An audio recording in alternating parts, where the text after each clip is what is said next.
sur TV Rogers.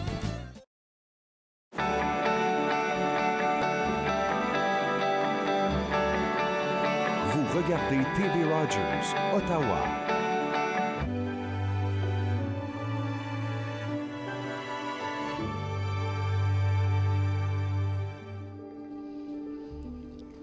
Bonjour, ici Jacqueline Pelletier. Avec TV Rogers, la coopérative funéraire d'Ottawa vous présente cette série d'entretiens qui ont pour but de vous encourager à réfléchir aux questions reliées au deuil, à fin de vie, à la mort, dont on ne parle pas suffisamment. Je parlerai aujourd'hui avec M. Alain Leclerc, qui est le directeur général de la Fédération des coopératives funéraires du Québec. On verra qu'il y en a plusieurs au Québec. Je vous rappelle que nous sommes avec vous pendant une demi-heure et qu'il y aura une petite pause et on y va. Bonjour, Alain. Bonjour. Vous allez bien? Très bien, vous-même. Oui, très bien. Très heureuse de faire cette série d'entretiens. C'est gros au Québec, les coopératives funéraires. Effectivement, les coopératives, c'est la principale organisation funéraire qui existe au Québec. On occupe près de 20 du marché. Puis en fait, au Québec, on est 2 fois plus gros que le deuxième réseau d'entreprises funéraires. Le deuxième? Le deuxième étant à égalité les entreprises américaines et un groupe qui s'appelle Atos, qui regroupe des entreprises à Québec et Montréal. Des investisseurs étrangers? Dans le cas des Américains, essentiellement, c'est des entreprises qui sont cotées à la Bourse de New York, qui ont leur siège social à Houston, au Texas. Donc, c'est des grands... Dans ce cas-ci, c'est une grande entreprise américaine qui s'est pénètre dans plusieurs régions du Québec. À Ottawa, il y en a, mais ils ont maintenu les noms originaux. Effectivement, ça fait partie de la stratégie de ce qu'on appelle SCI, c'est qu'ils conservent les raisons sociales d'origine. Donc, vous verrez pas, c'est pas comme McDonald's ou une grande chaîne américaine. C'est à travers les raisons sociales locales qui continuent à prospérer. Et leur stratégie dans beaucoup de régions, c'est de s'accaparer de l'ensemble des salons funéraires d'une région donnée. Ils l'ont fait dans les années 90 dans la région de l'Outaouais, ils l'ont fait au Saguenay-Lac-Saint-Jean, ils l'ont fait en Gaspésie. Donc souvent, pour vous donner l'exemple de la ville de Chicoutimi où il y a 3 entreprises funéraires différentes, dans chacun des cas, c'est la même organisation, c'est SCI qui est derrière ces entreprises-là. Mais le nom n'est pas le même. Le nom n'est pas le donc, même. Ne s'en rend pas compte. Tout à fait. Il y a eu au Québec, en Ontario aussi, mais surtout au Québec, le mouvement Desjardins, qui a marqué la vie coopérative au Québec. Dans les Maritimes, il y a aussi très longtemps le mouvement Antigonish, les travailleurs des mines qui étaient mal rémunérés, il y avait des problèmes de logement et tout ça. Donc, il y a des traditions fortement ancrées. Pourtant, en Ontario, il y a beaucoup de coopératives, de travailleurs, d'habitation, de production, mais seulement 2 coopératives funéraires. Comment l'expliquez-vous? Oui, c'est au Québec, à tout le moins, les coopératives funéraires sont presque toutes nées dans les années 70.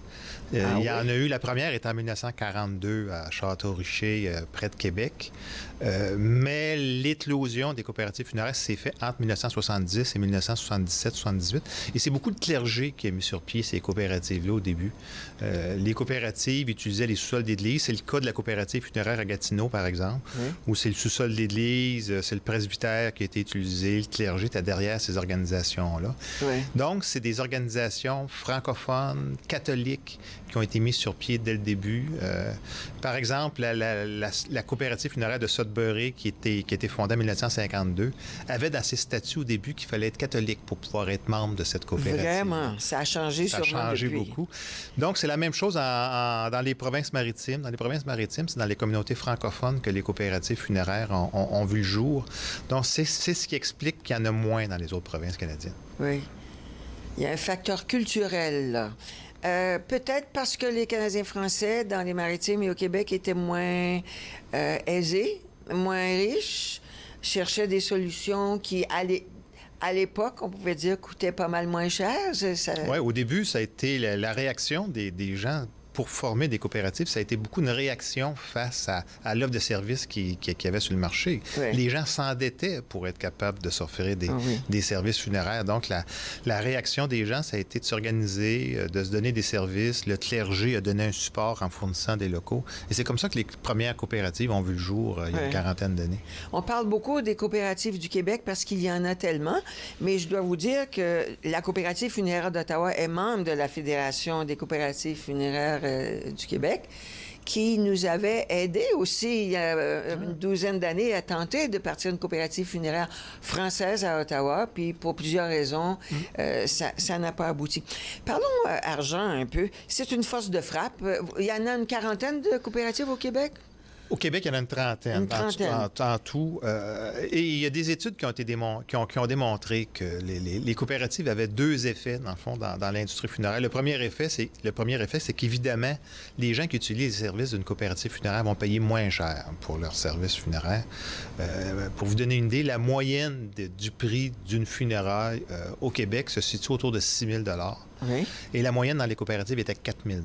C'est une grosse différence. C'est une grosse différence. Donc, les gens vont sauver 2 000 $ là, en utilisant les services d'une coopérative. Mais comment ça s'explique, ça? C'est un secteur qui est très lucratif, le secteur funéraire. Les entreprises privées font beaucoup d'argent. Puis c'est cette profitabilité-là qui a attiré les entreprises américaines dans ce secteur-là. C'est pourquoi on a vu naître des grands conglomérats dans l'industrie funéraire, parce que c'est payant, ce secteur. Mais les coopératives ont beau être à but non lucratif, elles doivent survivre quand même. Les marges de profit sont suffisantes pour qu'on puisse réussir à rencontrer l'ensemble de nos obligations, à payer l'ensemble de notre personnel, à rembourser nos dettes. Et malgré le fait que les dépenses sont importantes, le fait qu'on ne prenne pas de profit réussit à générer une marge avec l'entreprise privée là, qui génère des économies. Est-ce qu'on peut chiffrer la valeur des coopératives du Québec? On avait estimé... L'actif? Les actifs, c'est plusieurs centaines de millions de dollars, les actifs des coopératives funéraires au Québec. Il y a une étude du gouvernement du Québec qui avait souligné qu'avant les années 70, le Québec était la province où ça coûtait le plus cher pour se faire enterrer à travers le Canada. Les coopératives sont apparues dans les années 70 et dans les années 90, on est devenu la province où ça coûtait le moins cher se faire enterrer. Et les auteurs de l'étude concluaient que c'était la présence des coopératives qui avait fait cette différence-là parce que au-delà d'offrir des services à moindre coût, la présence d'une coopérative dans un milieu donné va discipliner les entreprises funéraires privées qui vont freiner l'augmentation des prix parce que la coopérative va jouer un rôle de régulateur dans le marché. C'est fascinant, tout ça. Ouais. Est-ce que cette force de frappe économique apporte une certaine force politique aussi? On a une force au niveau de la transformation, je vous dirais, des pratiques de l'industrie. Les funérailles, au Québec, à tout le moins, ne sont pas les mêmes de par la présence des coopératives. Parce que dans une coopérative, les services sont déterminés par les membres. Ouais. Donc, l'objectif de la coopérative, c'est de satisfaire les besoins de ses membres et non pas de maximiser le profit. On peut dire que l'argent, enfin, une façon de parler, l'argent s'en va pas dans les poches d'investisseurs étrangers, s'en va indirectement dans la poche des membres, évidemment. Indirectement dans la poche des membres et dans la poche de la communauté. Oui. Pour vous donner un exemple, dans les années 80, lorsque l'incinération est devenue populaire, les entreprises privées se refusaient à offrir ce service-là à la population parce que c'était des services qui n'étaient pas rentables à offrir. Les premiers fours crématoires qui se sont installés au Québec l'ont été par des coopératives, à Sherbrooke et en Abitibi, parce que les membres avaient exprimé le besoin d'avoir accès à ce service-là. Donc, les coopératives s'y sont lancées. Donc, l'impact des coopératives est important parce qu'à la base, on est là pour répondre aux besoins des membres et les besoins des membres deviennent la priorité des dirigeants à ce moment-là. Vous avez, je crois, à la Fédération des coopératives funéraires du Québec, une stratégie pour essayer de multiplier les coopératives funéraires en Ontario. Pouvez-vous nous en parler? C'est pas un grand secret. Pas du tout. En fait, c'est les entreprises américaines qui nous ont montré la voie. Dans les années 90, les entreprises américaines cotées à la bourse étaient présentes au Québec jusqu'à contrôler 40 % du marché. Donc, il y avait près d'une funéraille sur deux au Québec là, qui était dirigée vers ces entreprises-là. Et Les entreprises américaines se développent essentiellement par acquisition. Ces entreprises-là n'ouvrent pas de nouveaux points de service. Ils vont plutôt acheter les entreprises existantes. Oui. Et on s'était retrouvé dans une situation dans les années 90 où, face à ces Américains-là, la seule voie possible pour nous, c'était d'aussi acheter des entreprises funéraires qui étaient à vendre. Donc, on s'est dit, si les Américains peuvent acheter des entreprises, et s'il y a beaucoup d'entreprises funéraires à vendre, pourquoi les coopératives, on ne pourrait pas entrer dans ce marché-là et nous aussi procéder à des acquisitions? Et légalement, enfin, selon les lois provinciales, rien n'empêche la Fédération des coopératives du Québec d'entrer en Ontario. Pas du tout. Il n'y a rien qui nous en empêche. Donc, on a décidé d'ouvrir effectivement le marché aux populations de l'extérieur du Québec par la voie d'acquisition. Donc, la Fédération, depuis quelques années, on achète des entreprises funéraires qui sont à vendre de toute façon dans différents marchés et on les transforme en coopératives au bénéfice de la population locale. Dans quelle partie de l'Ontario? À l'heure actuelle, on a quelques salons funéraires d'acheter dans ce qu'on appelle le nord-est de l'Ontario, dans le bout de Kirkland Lake et ce coin-là.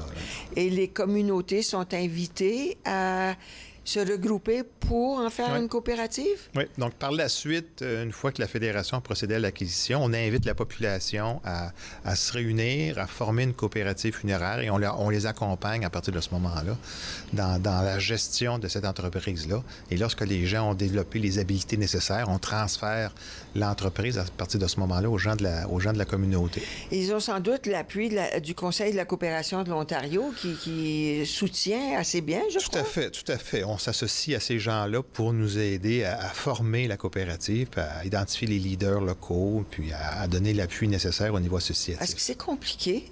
C'est pas compliqué, former une coopérative funéraire. À cette heure, on a maintenant les outils nécessaires pour encadrer puis supporter l'aspect technique d'une organisation funéraire. Comme on le disait tout à l'heure, au Québec, on est parmi les plus gros intervenants. Donc, on a développé une panoplie d'outils pour être capable de supporter les gens qui décident de s'investir bénévolement dans la gestion de ces organisations. Entre autres, ça prend un appui financier parce que c'est la Fédération qui a acheté. Alors, est-ce que vous appuyez financièrement même ceux qui tentent de transformer l'entreprise? Tout à fait. Nous, on offre un support financier à ces organisations-là pour une dizaine d'années suivant le transfert en coopérative. Et on a réussi à développer avec le Mouvement des Jardins puis d'autres partenaires financiers des outils qui nous permettent de supporter ces coopératives-là pendant plusieurs années. C'est ce que vous aviez fait d'ailleurs il y a une douzaine d'années à Ottawa. Vous aviez financé une étude de marché ici. Ouais. J'étais impliqué un peu à l'époque.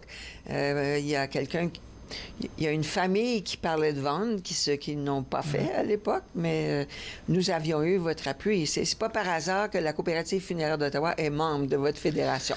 Vous êtes là pour nous et de plusieurs façons d'ailleurs. On a demandé à Alain d'explorer avec nous les nouvelles tendances dans le monde funéraire. On sait que ça change beaucoup. On n'en est plus à exposer le corps à la maison. On n'en est plus autant qu'autrefois à faire la réception ou la cérémonie et même la réception dans une église avec un ministre de la foi, de la religion qui parle. Alors, c'est ce qu'on va explorer, mais un mot avant la pause. Ça affecte beaucoup la façon de travailler des coopératives funéraires, toutes ces tendances? Ah, tout à fait. La façon de faire les funérailles ont évolué drastiquement, je vous dirais, depuis une vingtaine d'années. Quand j'ai commencé dans l'industrie au milieu des années 85, on avait encore l'exposition traditionnelle qui durait 3 jours, suivie d'une cérémonie à l'église, oui, d'un enterrement au cimetière. Aujourd'hui, c'est une pratique qui est révolue. Les pratiques ont éclaté. Ça a éclaté. On n'a plus de funérailles de la même façon. On prend une petite pause et au retour, avec mon invité, Alain Leclerc, on va parler de ces nouvelles tendances. Restez là.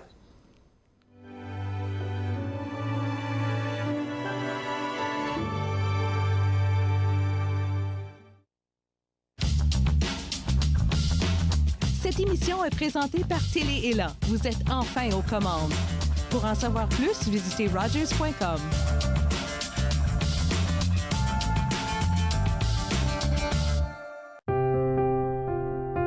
Les commerces, les restaurants et les services locaux d'Ottawa font partie importante de notre tissu urbain.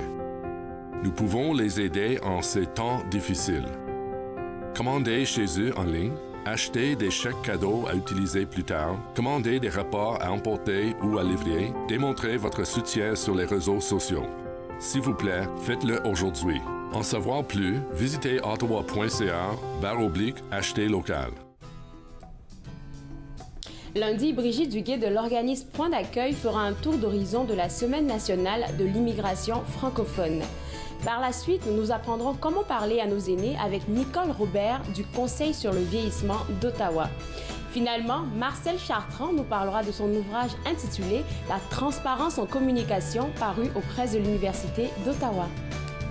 Entre nous, en semaine, 11, 18 et 22 heures sur TV Rogers.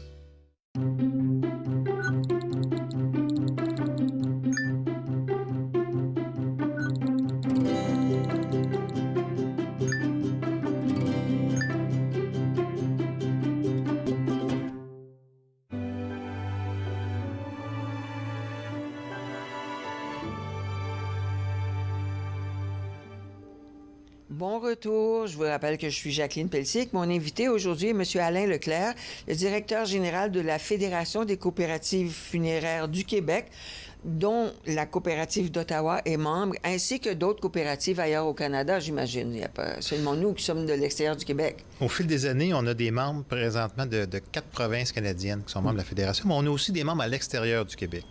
Oui. On a supporté des coopératives au Pérou qui sont devenues membres de la Fédération, aux États-Unis et en France maintenant. Intéressant. Et on sait que vous appuyez bien, non seulement directement dans le secteur funéraire, mais avec les sites web et tout, vous êtes un atout.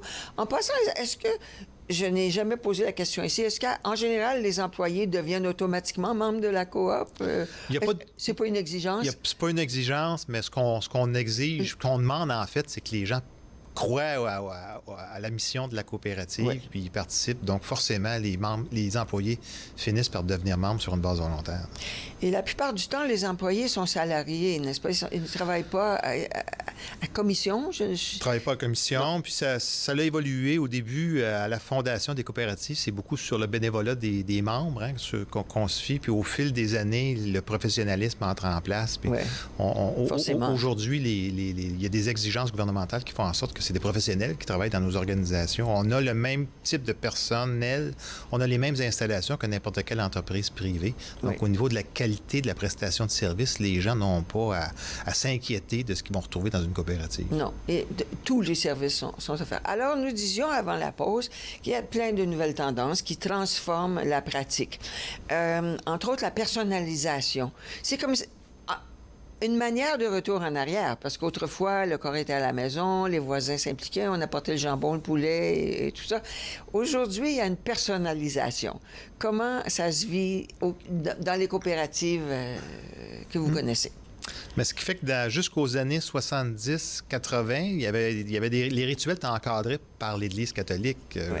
On disait tout à l'heure qu'il y avait l'exposition qui durait 3 jours. On allait à l'Église, la cérémonie était codifiée par l'Église catholique.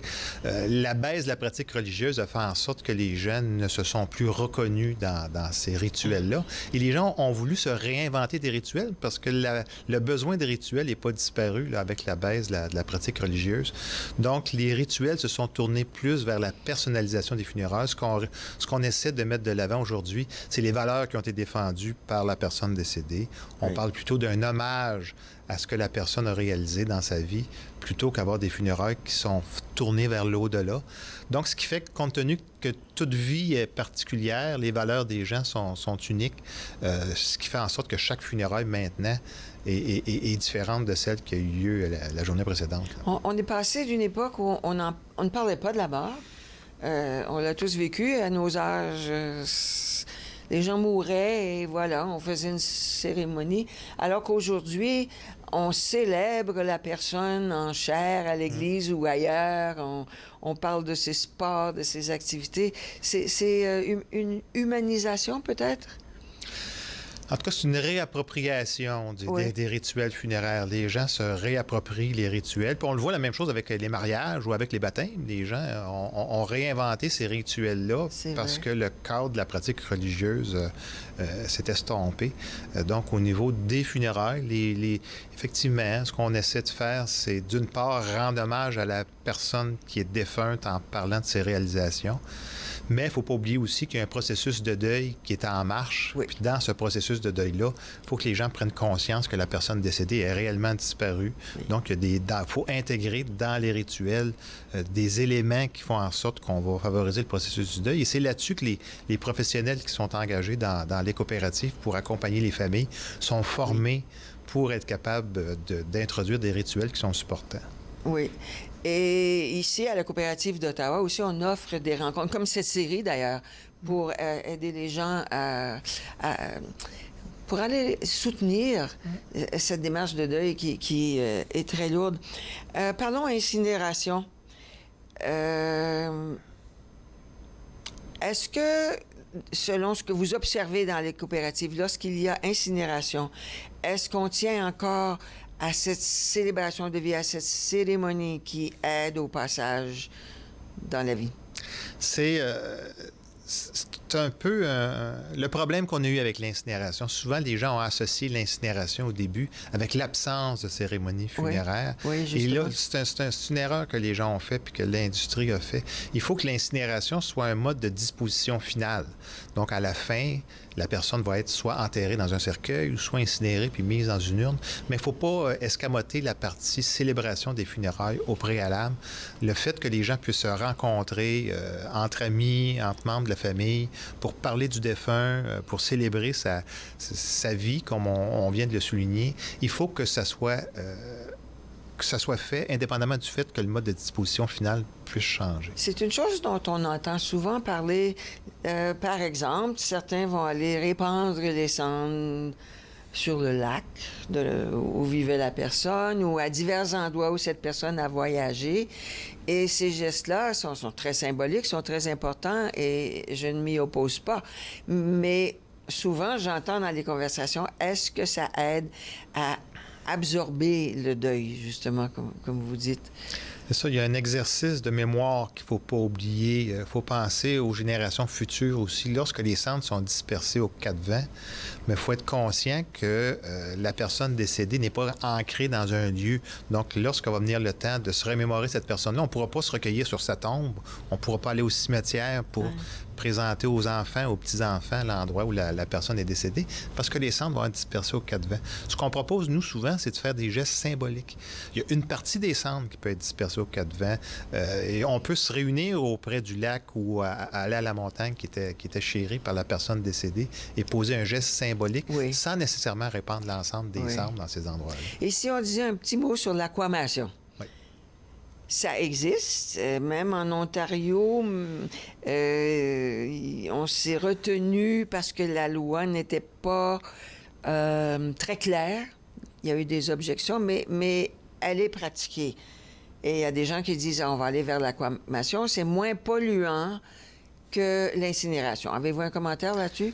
Au niveau de la pollution, nous, on a fait des études là-dessus. Puis au niveau de la pollution, c'est pratiquement équivalent dans les deux cas. Bon. Dans un cas, dans le fond, c'est dans le cas de l'incinération, on sait, le corps est brûlé, donc c'est les émanations qui sortent de la cheminée là, qui posent problème au niveau de l'environnement. Dans le cas de l'aquamation, c'est les eaux usées qui sont problématiques. Oui. Là. Donc, dans les deux cas, c'est pas pour une question environnementale que les gens doivent faire leur choix. Par contre, dans la pratique, ce qu'on observe, parce qu'aux États-Unis, il y a quand même des entreprises qui l'utilisent depuis plusieurs années, c'est que les gens vont choisir l'aquamation parce que ça donne l'impression que c'est moins violent que d'avoir que le feu. Donc, les gens disent « Ah, on va être dans l'eau. » Effectivement. Là, donc, les gens vont choisir ça parce qu'il y a une préférence pour l'eau par rapport au feu. Et si on va parler de funérailles vertes parce qu'on en parle beaucoup dans notre société, mais si on regarde les coûts, incinération, aquamation, exposition dans un cercueil, mise en terre, est-ce que ça varie beaucoup? Est-ce que c'est vrai que l'incinération est encore beaucoup moins chère? Parce que c'est une question que se posent les gens. Oui, l'incinération demeure moins chère parce qu'on n'a pas l'achat d'un cercueil, on n'a pas l'embaumement. Quand vient le temps de procéder à la funéraille proprement dite, mais avec un cercueil, on est obligé de louer un corbillard pour se rendre à la cérémonie. Donc, l'ensemble de ces coûts-là font en sorte que l'incinération va demeurer moins dispendieuse que la funéraille traditionnelle. Pour ce qui est des funérailles écologiques, Oui. souvent, c'est l'erreur que les gens font, c'est de penser qu'une funéraille écologique va être moins coûteuse. Parce que souvent, on associe l'écologie à la récupération, Oui. puis ça va être moins cher. Parce que le marché de la funéraille écologique n'est pas suffisamment développé pour qu'on puisse avoir des cercueils écologiques, par exemple, qui sont produits à une grande échelle. Les urnes écologiques non plus ne sont pas produites à une grande échelle, ce qui fait qu'à l'heure actuelle, la demande n'est pas suffisante et les coûts sont plus élevés pour ces produits. Ils existent, les Tout cercueils à fait. écologiques. Pas de clous, pas de métal, pas de colle, pas de vernis. Ouais. Ça existe. Mais comme ce que vous dites, c'est que comme la demande n'est pas encore très élevée, c'est pas nécessairement rentable pour l'instant. Ouais. Nous, on essayait dans les coopératives d'aller au-delà de ça, parce que souvent, les entreprises funéraires traditionnelles vont se limiter à offrir un cercueil, effectivement, sans clous, avec un vernis en cire d'abeille plutôt qu'un vernis commercial. Et c'est leur contribution à l'environnement.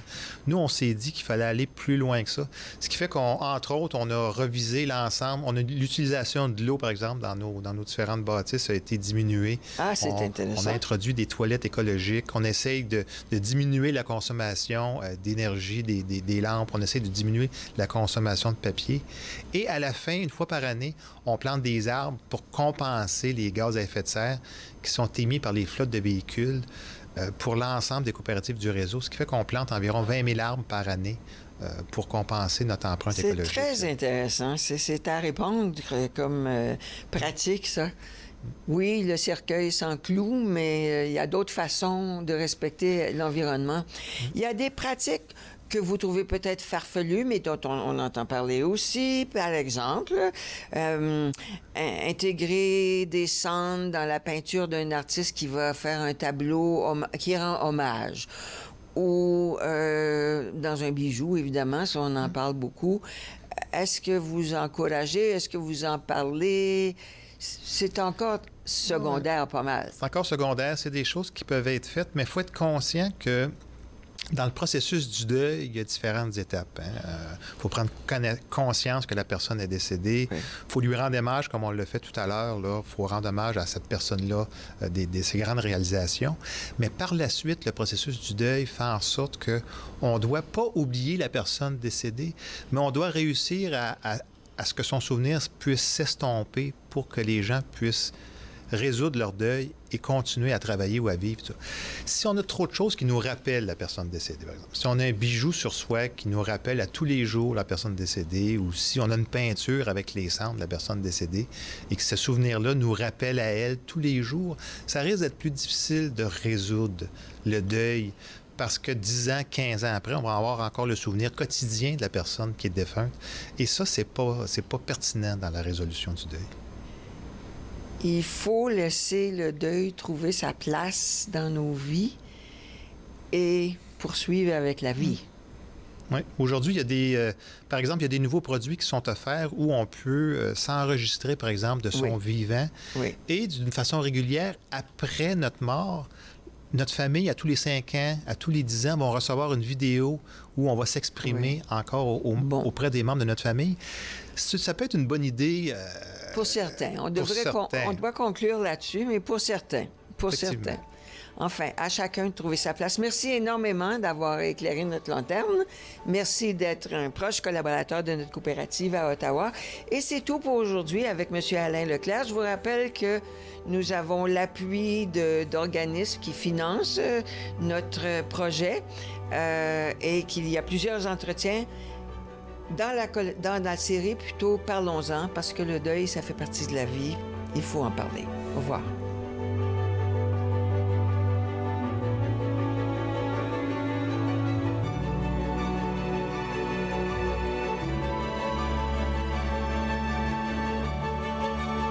Faites-nous part de vos commentaires en composant le 613-521-2323 par courriel sur Facebook et Twitter.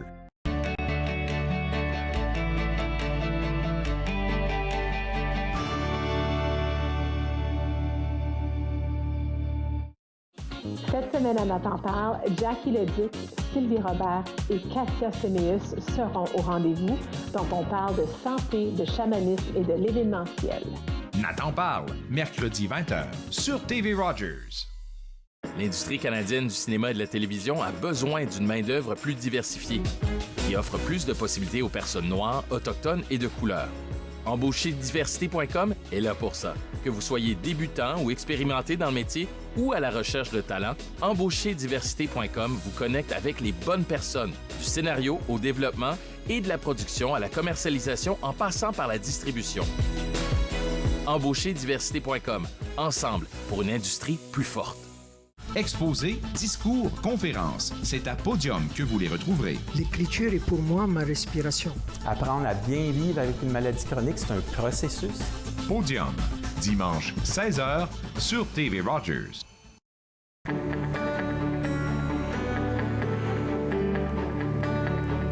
Vous regardez TV Rogers, Ottawa.